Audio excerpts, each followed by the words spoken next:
Қайырлы кеш, құрметті оқырмандарым. Каналыма қош келдіңіздер. Бүгін сіздерге сицибили деп аталатын өте дәмді, керемет салаттың рецептімен бөлісетін боламын. Барлық отбасыңызға, балаларыңызға әсіресе ұнайды деген ойдамын. Өзім осы салатты әр жыл сайын жасаймын және де томат ретінде барлық тамақтарға қосамын. Міндетті түрде сіздер де жасап көріңіздер. Видеоны өткізбей соңына дейін қарап, каналыма тіркеліп, жанында қоңырау белгісін басып қоюды ұмытпаңыздар. Бізге қажетті зат болгар бұрышы, қызанақ және де осындай сәбіз, пияз және сарымсақ, ащы бұрыш қажет болады. Ең алдымен пиязды ұсақ бөліктерге бөліп, осылай ет тартқыштың көмегімен өткізіп алдым.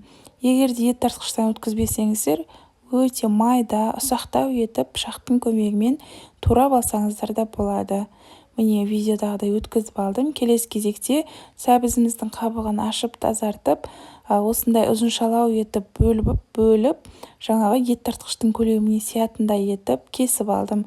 Содан соң оның барлығын әрқайсысын жеке-жеке осылай бөлек ыдыстарға өткізіп алатын боласыздар. Келесі кезекте болгар бұрышын да өткізіп алдым.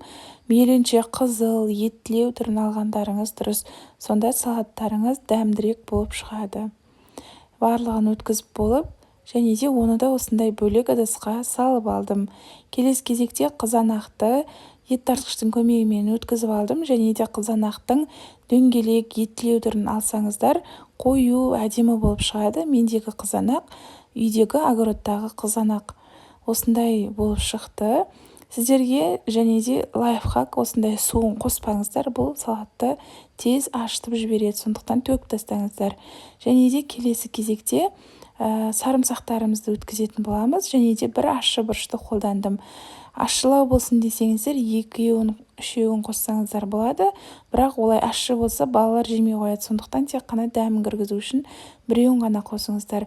Помидордың суы ағып кетпеу үшін осылай мясорубканың ет тартқыштың жоғарғы бөлігіне мата немесе сүлгі қойып қойсаңыздар болады. Қазанымызды қыздырып, үстіне сұйық майымызды құямыз. 150 грамм құйдым, және де майды қыздырып, осы пиязды қуырып алатын боламыз. Пиязды қуырғанда қарап, осылай араластырып қуырыңыздар, күйіп кетпесін, және де сәл ғана сарғайтып қуырасыздар. Пияздың үстіне сәбізді саласыздар. Екінші міндетті түрде сәбізді салуларыңыз қажет. Сосын сәбізді 10 минуттай қуырып аласыздар. Міндетті түрде 10 минут қуыру қажет. Кішкене көлемі кішірейіп, не видеода көріп тұрғандарыңыздай, осындай массасы осындай болады. Сосын қуырылып болғаннан кейін үстіне жаңағы болгар бұрышын саласыздар. Болгар бұрышын тағы да бір араластырып жіберіп, оны да 10 минут қуырасыздар.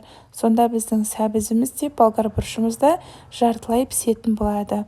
Сосын суы шықсын деп бір ас қасықтай тұз салдым, және тағы да бір араластырып жібердім. Сонымен қатар каналымда өте дәмді қысқы мезгілге арналған салаттардың рецепті бар. Қайнатылмай жасалатын чертополох томатының, тұздалған қиярдың, күздік салаттың және де икра салаты, лечо салаты, қияр қосылған лечо салаты, сонымен қатар тұздалған ассортидің рецептері бар. Міндетті түрде қарап көріңіздер, описание бөліміне қалдыратын боламын. Барлығын қуырып, 10 минуттай қуырып алып, үстінен осы қызанақтың барлық бөлігін құйып аласыздар. Және де оны да тағы жақсылап араластырып аласыздар. Міндетті түрде толықтай бір келкі масса болғанша араластырып, бетін қақпағын жауып, газдың астын қатты қойып қоясыздар. Осы уақытта банкілеріңізді ас содасымен жуып, осылай жаңағыдай мантываркада булап алсаңыздар болады. Қатты қойғаннан кейін осылай кішкене қайнай бастайды. Сол кезде оттың астын, яғни газды жайырақ қоясыздар. Немесе орташа қоясыздар.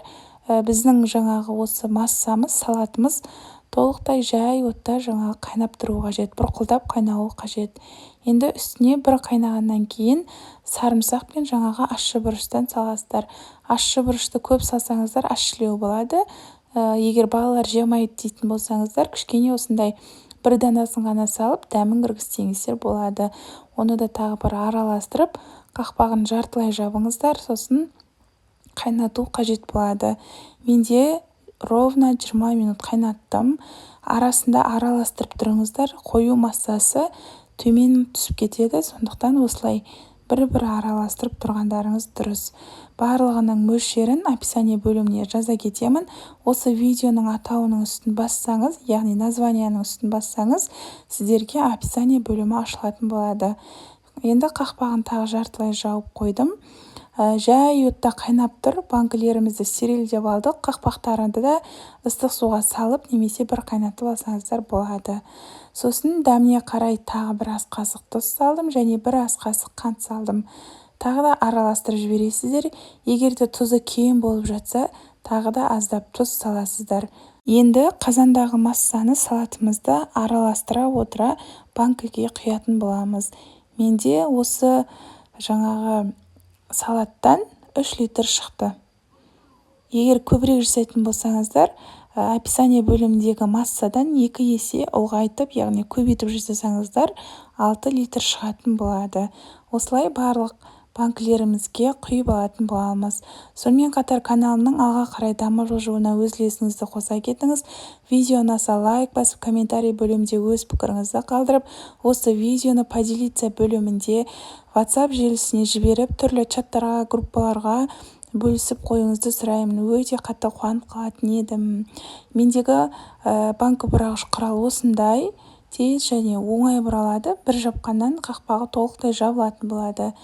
Осылай барлығын жауып бекітіп алдым. Міндетті түрде жасап көріңіздер. Өте керемет, дәмді салаттардың бірі. Және де менің каналыма тіркелмеген болсаңыз, дәл қазір подписаться батырмасын басып, тіркеліп, жанындағы қоңырау белгісін басып қойды ұмытпаңыздар. Сіздермен болған Айгерім. Баршаларыңызға рахмет. Міндетті түрде жасап көріңіздер. Баршаңызға ас болсын.